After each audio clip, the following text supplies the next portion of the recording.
로마서는 16장으로 되어 있는데 16장으로 구성된 이 로마서를 두 부분으로 나눌 수 있다는 말씀을 몇 번 드린 적이 있습니다.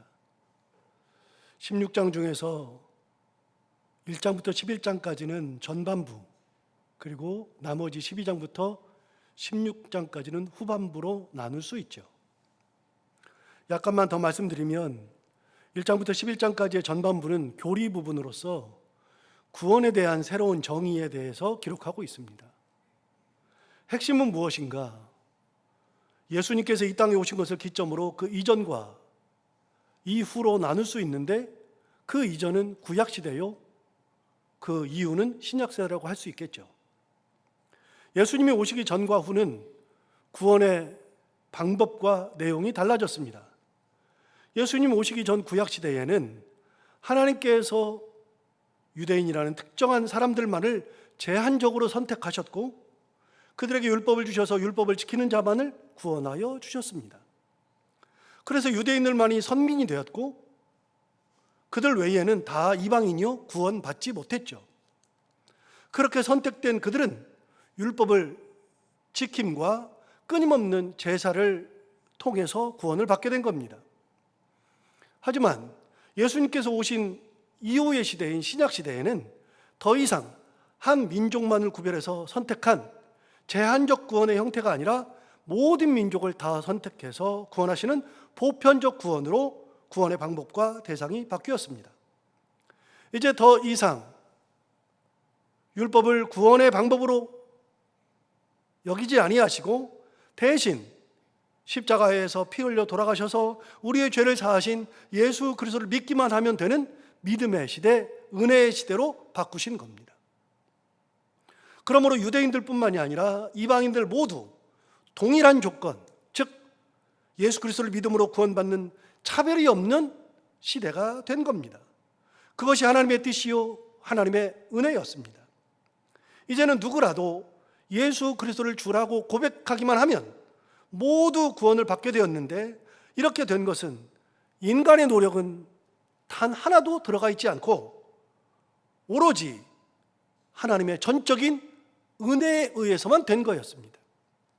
우리가 예수님을 보내주세요 하고 간구하지 않았습니다. 그런 생각을 한 적도 없습니다. 예수께서 이 땅에 오셔서 십자가에서 피 흘려 돌아가실 때 우리가 한 것 역시 아무것도 없습니다. 그렇게 십자가에 달려서 돌아가게 해주세요 라고 기도한 적이 없었고, 그런 생각을 해보지도 못했습니다. 하나님의 구원의 역사는 인간이 생각하지도 못한 것이었고, 인간은 간구하지도 못했고, 인간은 간섭한 적도 없고, 그 모든 것은 다 하나님의 은혜에 의해서 된 겁니다. 그저 하나부터 열까지 모두 하나님의 뜻, 하나님의 일방적 은혜였죠. 그래서 구원은 은혜입니다. 거저받은 것이죠. 그런 우리에게 하나님은 무엇을 원하시는가?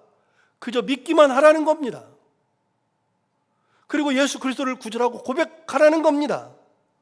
그러면은 빈부, 귀천, 남녀노소를 가리지 않고 일체 차별이 없이 모두 다 구원해 주신다는 것이 하나님의 은혜요, 하나님의 뜻이라는 거죠. 이것이 11장까지의 교리 부분입니다. 그러므로 11장까지를 읽으면 그저 감사할 뿐입니다. 몸둘 바를 모를 정도의 감격이 있습니다. 한 걸음 더 나아가 하나님의 은혜를 찬송하게 됩니다. 우리가 한 것이 아무것도 없으니까요. 그렇게 1장부터 11장까지를 하나님의 은혜에 의한 구원, 구원에 대한 방법, 이 모든 것이 다 바뀌었다고 말씀해 주시는 교리 부분이라면 12장부터는 그런 절대적 은혜를 입은 우리가 하나님의 은혜 가운데 어떻게 살아야 하는가, 그것을 설명해 주는 겁니다. 삶의 문제를 다루고 있죠. 그래서 2주 전에 나눈 것처럼, 그러면 하나님의 절대 은혜로 구원받은 우리는 어떻게 살아야 하는가? 첫 번째, 가장 중요한 것은 우리가 우리의 몸을 하나님께서 기뻐하시는 거룩한 산 제사로 드리자 하는 겁니다. 예수께서 이 땅에 오셔서 십자가에 달려서 피를 흘리시고 죽음으로써 그의 몸을 우리에게 주셨듯 우리도 그렇게 우리의 몸을 하나님께 드리는 것이 마땅한데 우리는 죽어서 드리는 것을 하나님께서 원하지 않으시니까, 그러니까 우리는 죽어서 제물이 되지는 못하지만 살아있는 채로, 살아있는 제물로 하나님께 드리자는 겁니다.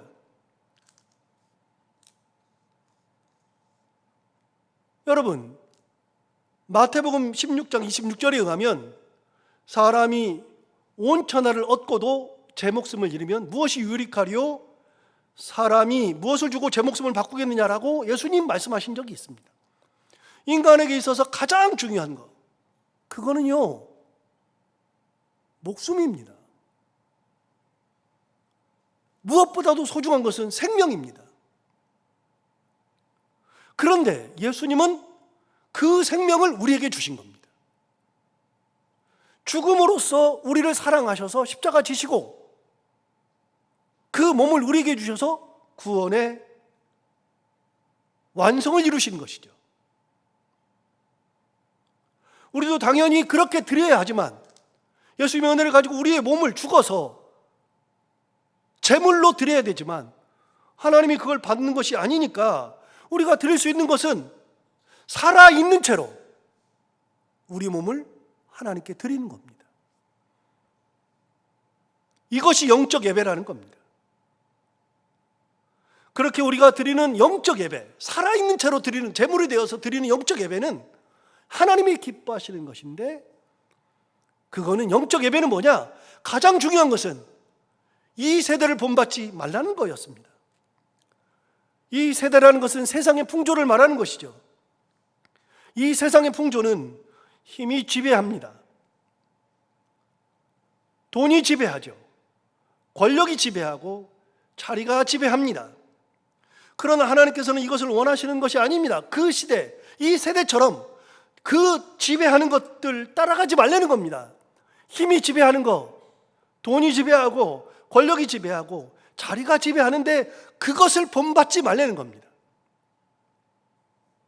하나님은 돈이 힘이 지배하는 대신에 힘이 있을 때 그 힘을 약한 자를 위해서 쓰라고 하십니다. 이 세대를 본받으면 그 힘을 가지고 뭔가를 해야 되는데 하나님은 이 세대를 본받지 말고 그 힘 가지고 약한 자를 도와주라고 하시죠.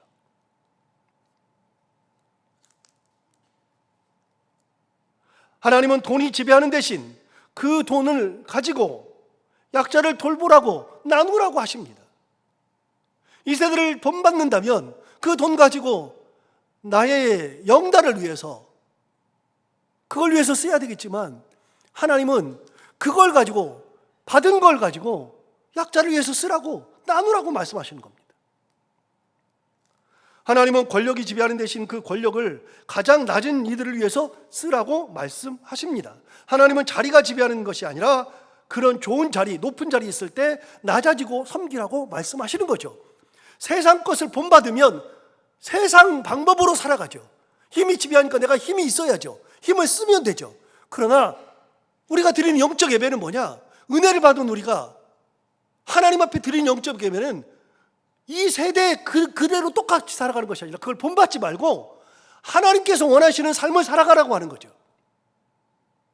하나님의 방법대로 쓰라는 겁니다. 우리가 힘 있을 때 하나님의 방법은 뭐냐? 세상 방법은 막 힘껏 쓰는 거죠. 하나님의 방법은 이것대로 쓰지 말고 하나님의 방법은 그 힘 가지고 나누라고. 돈 있으면 그걸 가지고 이렇게 사는 게 아니라 그걸 가지고서 약자를 위해서 나누고 베풀면서 쓰라고요. 권력을 가졌을 때 그 모든 걸 가지고 힘쓰면 살지 말고 그런 모든 것을 하나님의 마음이 있는 모든 사람을 위해서 낮아지고 섬기고 쓰라고 하나님은 말씀하시는 겁니다. 방법이 달라졌어요. 우리가 세상을 살아가기 때문에 세상의 풍조를 따르는 것은 당연하죠. 무시할 수 없습니다. 무시해서도 절대로 안 됩니다. 이렇게 말하면 여러분들은 이렇게 질문할 수 있습니다. 그럼 목사님 다 필요 없나요? 힘이 필요 없나요? 돈이 필요 없나요? 권력이 필요 없나요? 자리가 필요 없나요? 아니요. 그거 가지라니까요. 있어야 된다니까요. 그렇게 하라고 하는 것이 아닙니다. 있어야지 나누죠. 있어야 섬기죠. 있어야 나누죠. 여러분, 좋은 자리 가야 됩니다.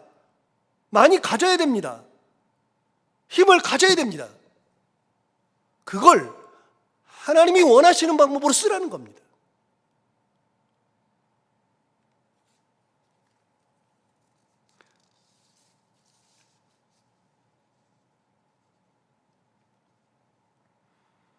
하나님은 우리가 가지고 있는 것을 가지고서 하나님이 마음이 있는 곳, 그걸 위해서 얼마든지 그 사람들을 위해서 쓰라고 말씀하시는 겁니다. 예전에 어떤 목사님께서 설교하시는데 그 설교를 들어보니까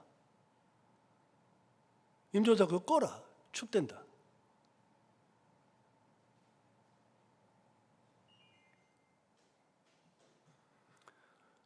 예전에 어느 목사님께서 설교를 하시면서 그렇게 설교를 하시더라고요. 본인의 교회 성도들은 세상에서 섬기는 자가 되어야 한다는 것을 강조하시면서 되도록이면 통장 반장을 하라 그러더라고요. 통장 반장을 하면 뭐 어떤 일이 있어도 집사는 무조건 시켜준다. 기준을 묻지 않고 시켜준다. 무슨 소리 하는가? 부녀회장도 하고 뭐 이거저거 다 하라는 겁니다. 왜 그런 말씀을 하시는가 봤더니 자기가 그런 자리에 가가지고서 예수 그리스도의 이름으로 자연스럽게 섬기라는 거예요. 세상 사람들에게 섬기라는 거예요. 통장하면서 섬기고 반장하면서 섬기고 부녀회장하면서 섬기고 그런 자리에 가는 것이 내가 예수 믿는데 그러지 말고 적극적으로 세상에 나가서 하나님의 은혜를 나누라는 겁니다. 제가 듣고 그럴 수 있네. 저 어렸을 때 그거 듣고 그럴 수 있네. 세상 섬기는 방법은 여러 가지인데 그렇게도 할 수 있겠네 라는 생각을 한 적이 있습니다. 여러분, 우리는 어떤 것을 가지고 있어도 우리가 드리는 영적 예배는 살아있는 채로 드리는 거니까 내가 살아서 내가 가진 것을 가지고서 하나님 앞에 드리는 영적 예배는 세대를 본받는 게 아니라 세대랑 상관없이 하나님의 뜻대로 살아가는 거, 그게 하나님에게 드리는 영적 예배예요. 산제물로 드리는 거예요. 다시요, 세상은 우리에게 높아지라고 하지만 예수님은 낮아지라 합니다. 세상은 우리에게 대접을 받으라 하지만 예수님은 우리에게 섬기라 합니다. 세상은 우리에게 굴림하라 하지만 예수님은 우리에게 희생하라 합니다.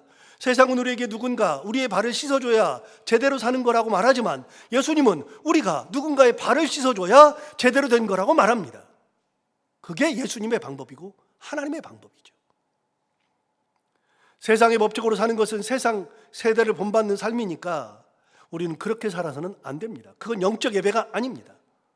영적 예배는 세상에 살지만 하나님의 방법으로 사는 것이 영적 예배죠. 오늘 본문에서는 뭐라고 말하는가? 오늘 본문의 3절을 보시면 이렇게 말합니다. 내게 주신 은혜로 말미암아 너희 각 사람에게 말하노니, 첫 번째, 마땅히 생각할 그 이상의 생각을 품지 말고, 두 번째, 오직 하나님께서 각 사람에게 나눠주신 믿음의 분량대로 지혜롭게 생각하라. 이게 그냥 읽으면 이해도 안 되고 은혜도 잘 안 돼요. 우리가 영적 예배를 드리라 그랬잖아요. 그런데 그렇게 살 때 사도 바울이 우리에게 권면하는 게 있습니다. 내게 주신 은혜로 너희에게 각 사람에게 권면하는데 뭐라고 권면하느냐? 첫 번째, 마땅히 생각할 그 이상의 생각을 품지 말아라. 이거부터 이야기합니다. 여러분, 마땅히 생각할 그 이상의 생각을 품지 말아라. 이게 이해가 잘 안 돼요. 그래서 영어 성경을 찾아봤어요. 그리고 공동번역 성서를 찾아봤어요. 번역을 어떻게 했나 봤더니 마땅히 생각할 그 이상을 생각을 품지 말아라. 이 말은 뭐냐면 자기 자신을 과대평가하지 말아라, 그 말입니다. 쉽게 말하면 교만하지 말아라, 그 말입니다. 여러분, 교만은 하나님께서 가장 싫어하시는 겁니다. 구원받은 자들이 교만할 때 하나님 가장 싫어합니다. 내가 다 이룬 양, 내가 뭐 대단한 양, 그러는 거 하나님께서 가장 싫어하죠. 잠언 16장 18절에는 교만은 패망의 선봉이요 거만한 마음은 넘어짐의 앞점이라 이렇게 되어 있죠. 우리가 진짜 잘 아는 말씀인데 교만은 패망의 선봉이라 이 말씀은 진리입니다. 사울이 대표적인 교만함의 대명사였잖아요. 우리가 말하는 사울의 교만함이 무엇인가? 사울은 아버지의 명으로 염소를 찾아다녔던 존재였습니다. 고위직이 아닙니다. 아버지 명을 받고서 염소를 찾으러 다녔던 사람입니다. 하나님이 그런 그를 택하셔서 왕으로 기름을 부으려고 했을 때 그는 내가 무슨 왕이야 그러면서 아무도 찾지 못하도록 숨어 있을 정도의 사람이었습니다. 자기 자신이 생각해도 왕감이 아니라고 생각한 것이죠. 그런데 그를 선택해서 하나님은 왕으로 삼아주셨죠. 사울은 대단한 가문의 사람이 아니고 능력이 출중한 사람도 아니었습니다. 그런데도 하나님께서 그를 들어 왕을 삼았죠. 그것도 이스라엘 역사상 최초의 왕, 역사적으로 의미 있는 초대 왕이 되었습니다. 그가 그렇게 이스라엘 역사에서 초대 왕이 된 것은 자기 능력이나 배경의 훌륭함과는 관계가 없었음에도 불구하고 하나님께서 그에게 은혜를 주셔서 왕으로 만들어 주셨는데 그걸 가슴에 품고 살아야 되는데 그는 왕이 되는 순간에 그 모든 것을 싹 다 잊어버렸습니다. 원래부터 왕이냐, 내가 대단하냐, 그렇게 착각했습니다. 그게 뭡니까? 교만입니다. 원래부터 그러지 않았잖아요. 언제부터 그랬다고요?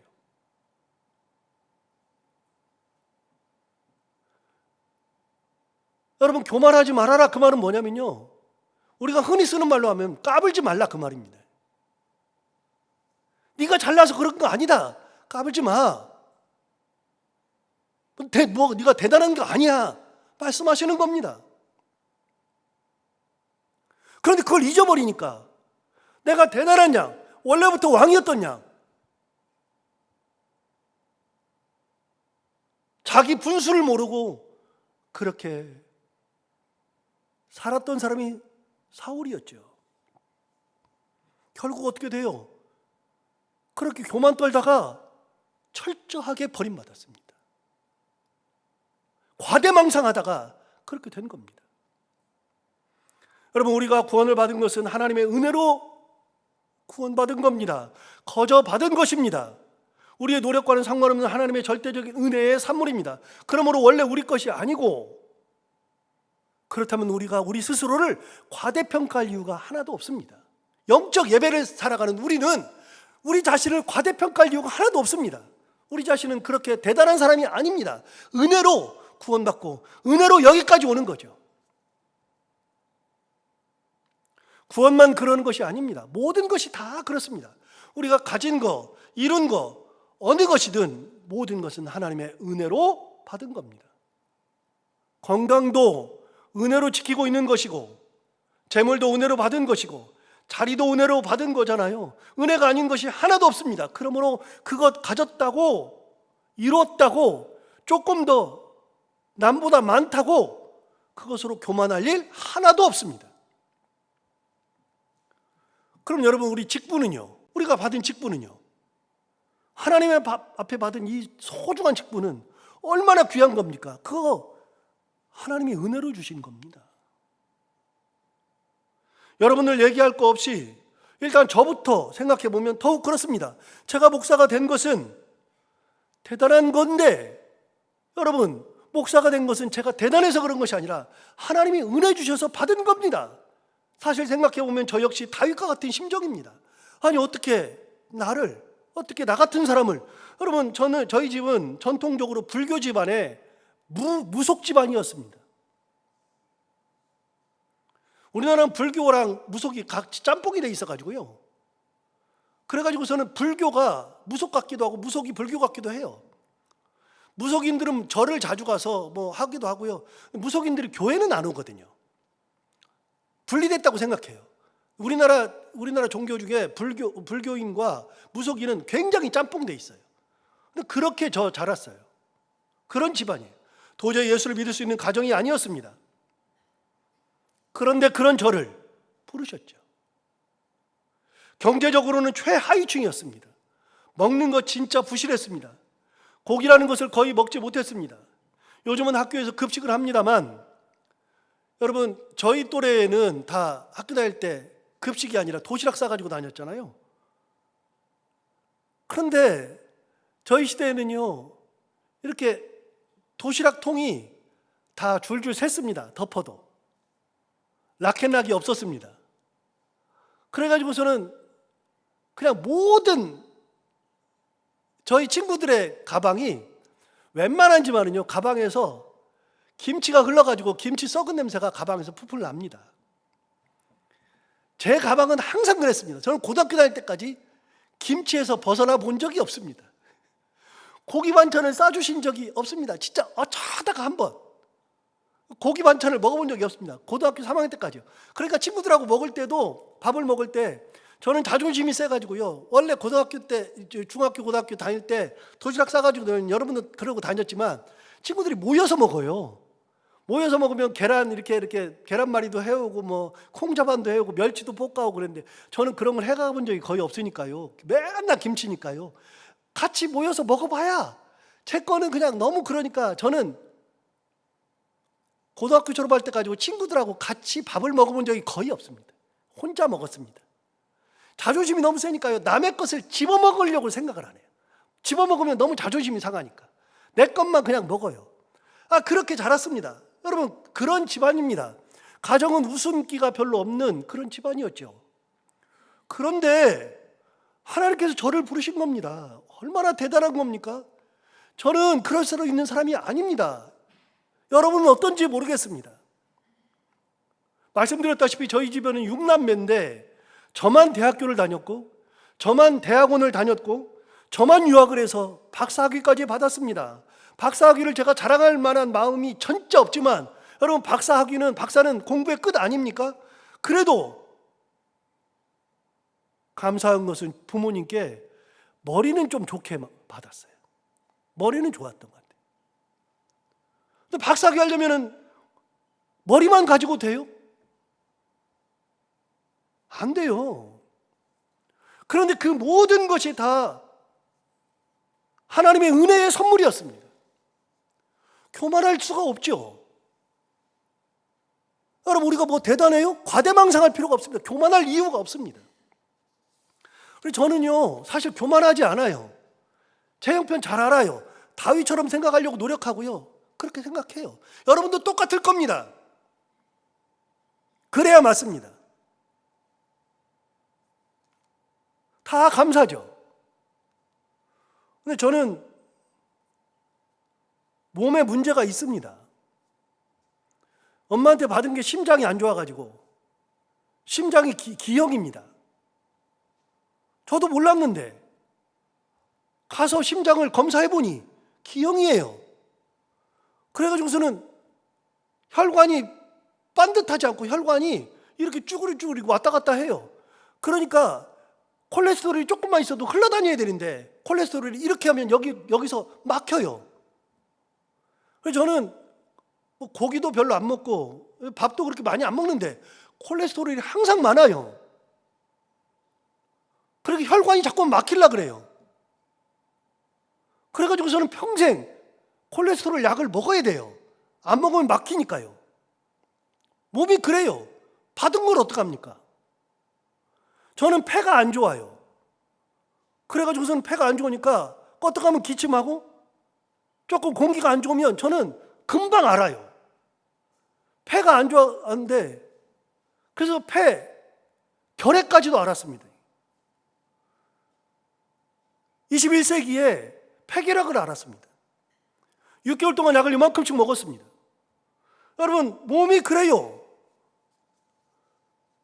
그런데 제가 가장 큰 문제는 20살부터 나타난 콜린 증후군이에요. 저한테는 콜린 증후군이 있어요.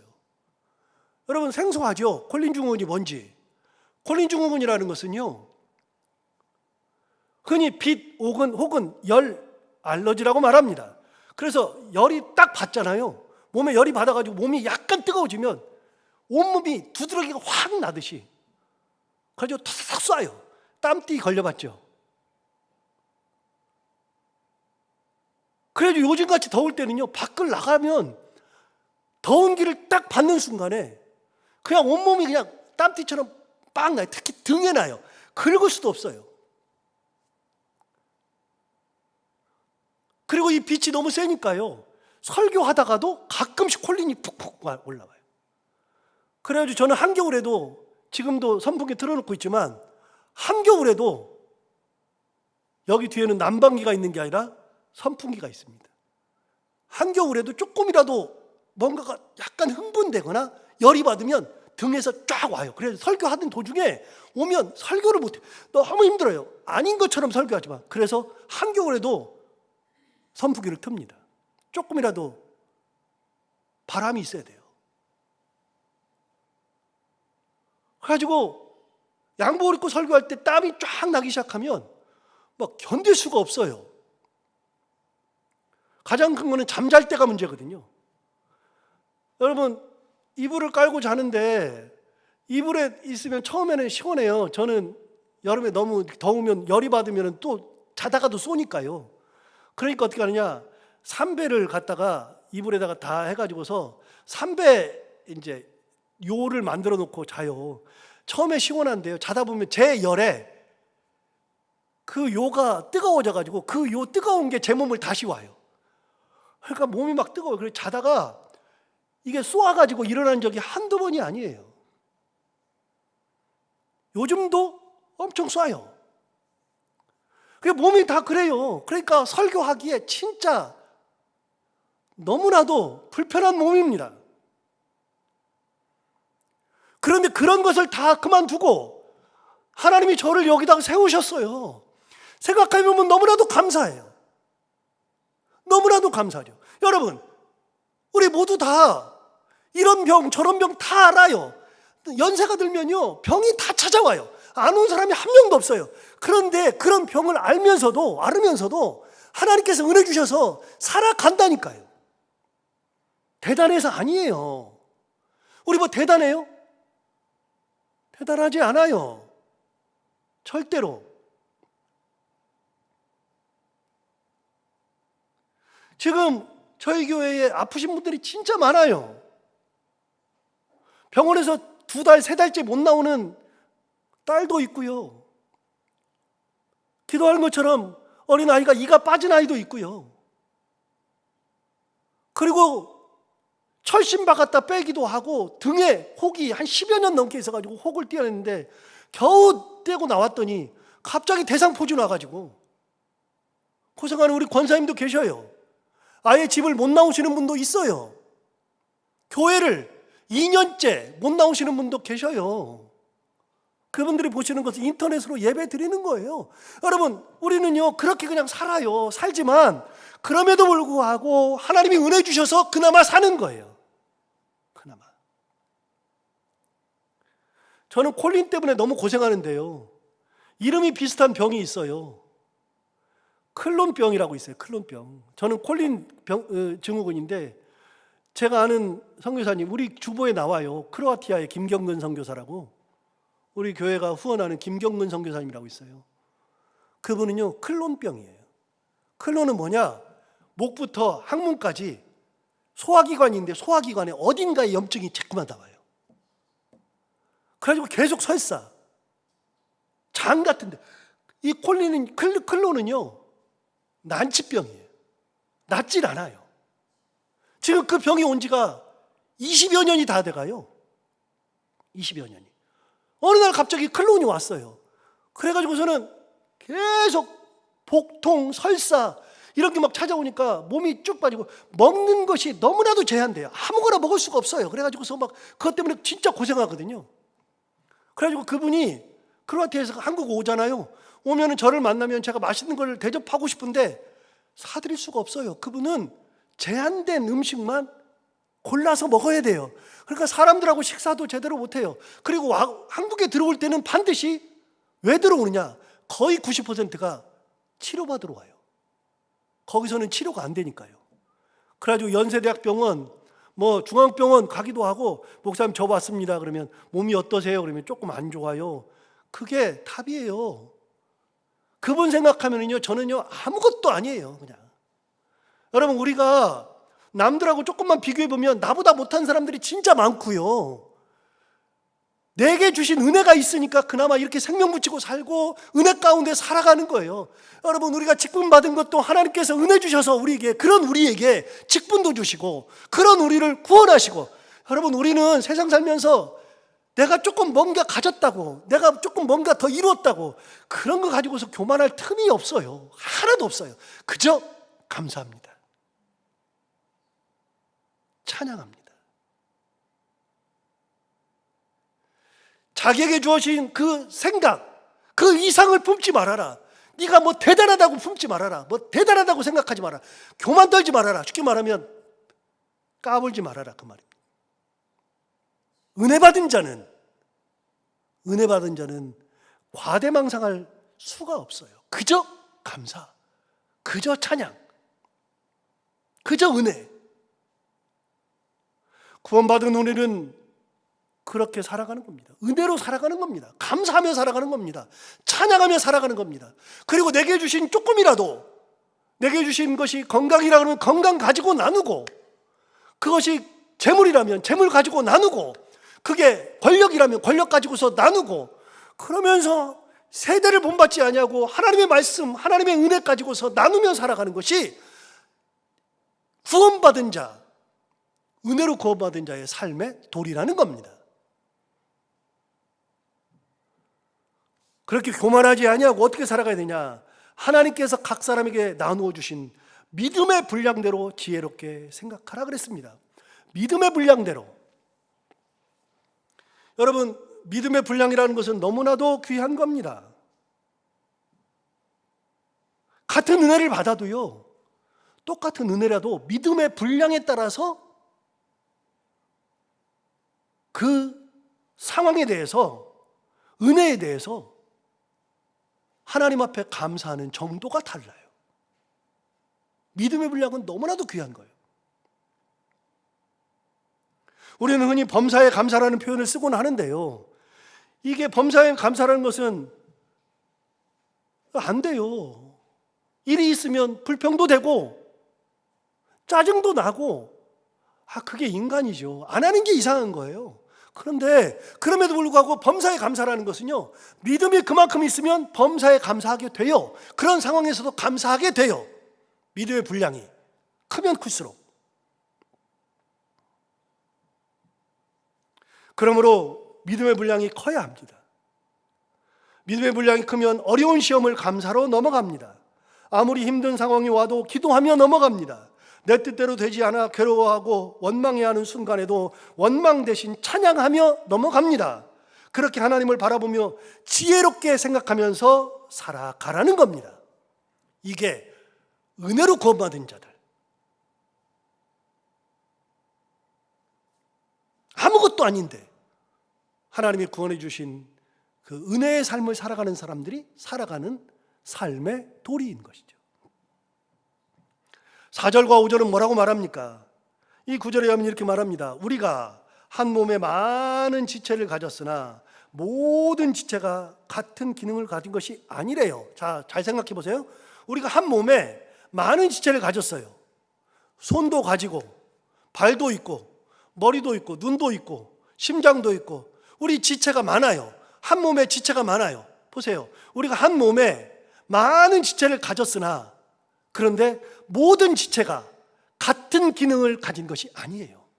손은 손의 기능, 눈은 눈의 기능, 귀는 귀의 기능, 입은 입의 기능, 심장은 심장의 기능, 발은 발의 기능, 발가락은 발가락의 기능, 모든 것은 기능이 다 있어요.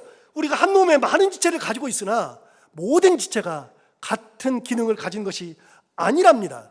5절을 계속해서 보면 이렇게 말합니다. 이와 같이 우리 많은 사람이 그리스도 안에서 한 몸이 되어 서로 지체가 되었느니라. 여러분, 몸인데, 여러분이나 저나 다 똑같이 그리스도 안에서 구원받은 사람들이죠. 구원받은 우리들이 다 여기 있어요. 구원받은 사람들인데 우리가 지체예요. 지체들이 모여서 그리스도 안에서 한 몸을 이룬다는 거예요. 그리스도 공동체 한 몸. 그렇게 한 몸을 이룰 때 기능이 달라요. 이분은 이런 재능, 저분은 저런 재능, 이분은 이런 역할, 저분은 저런 역할, 그런 역할들이 다 달라요. 어떻게 다 똑같아요? 똑같으면 말도 안 되죠. 다 똑같이 맨날 시간이 많다. 여러분, 그러면은 돈은 누가 벌고 헌금은 누가 해요? 여러분, 그냥 맨날 교회만 와 있다. 그럼 어떻게 돼요? 여러분, 그거 안 돼요. 또 다 똑같이 맨날 같은 것만 하면 안 돼요. 누구는 이것도 해야 되고 누구는 이것도 해야 되고, 지체가 기능이 다 달라요. 모든 분들의 기능이 다른데 그 기능이 다른 사람들이 모여서 그리스도 안에서 한 몸이 되어서 서로 지체가 되었다. 서로가 서로에게 지체가 된다. 여러분, 갑자기 이런 얘기를 왜 합니까? 그것은 은혜로 구원받은 우리가 서로가 지체가 되어야 된다는 거예요. 우리가 은혜로 구원받았잖아요. 너도 은혜로 구원받고 나도 은혜로 구원받고 받았으니까 우리가 그리스도 안에서 하나가 되자. 하나. 서로가 서로에게 지체가 되고, 이 사람은 눈이 없어서 못 가니까 나는 발이 튼튼하고, 그러니까 내가 업어서 아니면 손을 붙잡고 같이 걸어가는 거예요. 서로가 지체가 되어서.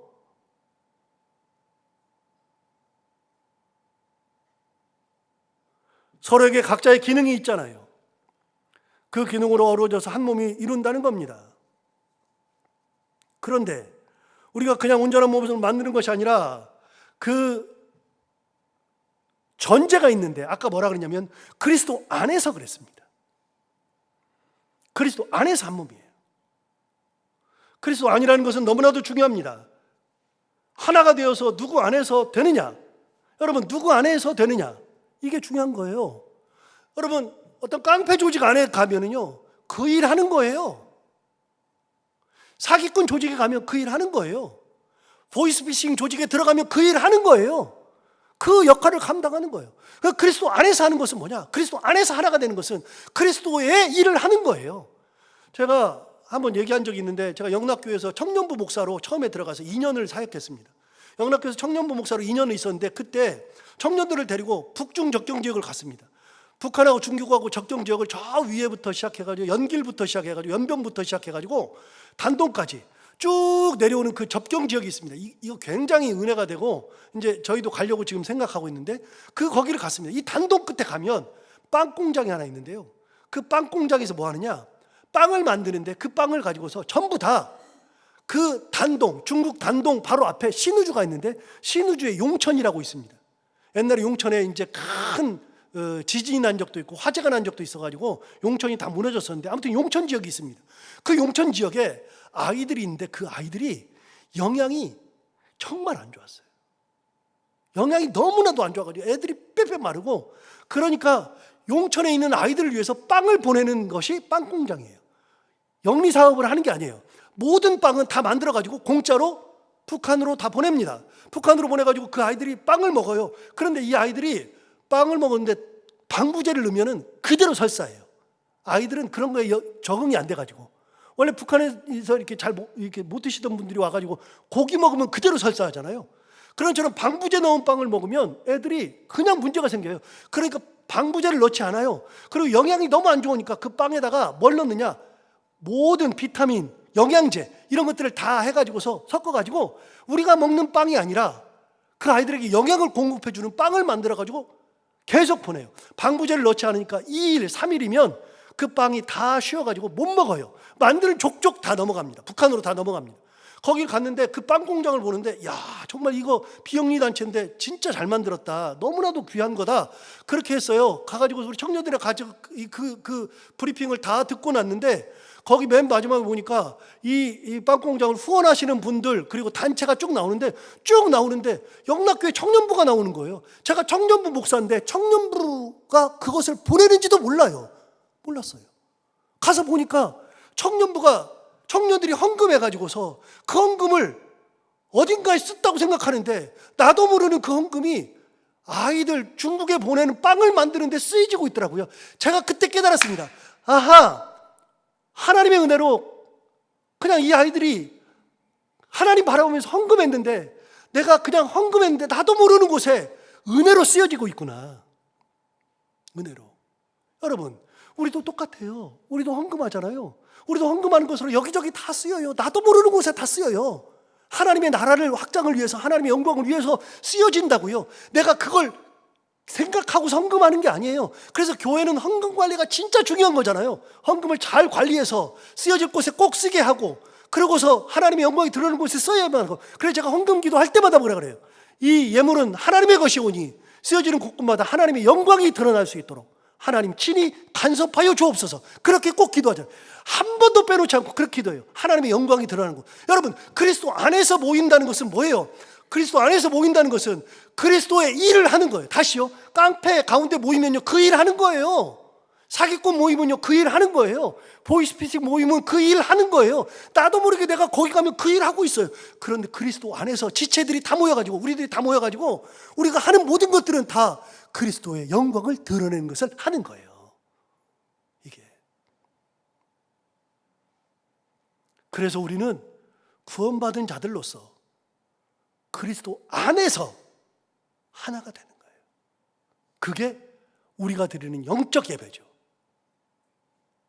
오늘 이 말씀 들으면서 또 한 번 하나님의 은혜 가운데 우리가 가야 할 길을 생각하면서 이렇게 교만하지 아니하고, 그리고 우리에게 주신 그 믿음의 분량대로 하나님을 사랑하면서 서로 지체가 되어서 섬기는 그런 구원받은 신앙인, 은혜받은 신앙인으로 살아가는 우리 모두가 다 되기를 바랍니다. 기도하겠습니다. 하나님 아버지, 감사합니다. 오늘도 큰 은혜 가운데 우리를 새롭게 가르쳐 주시고,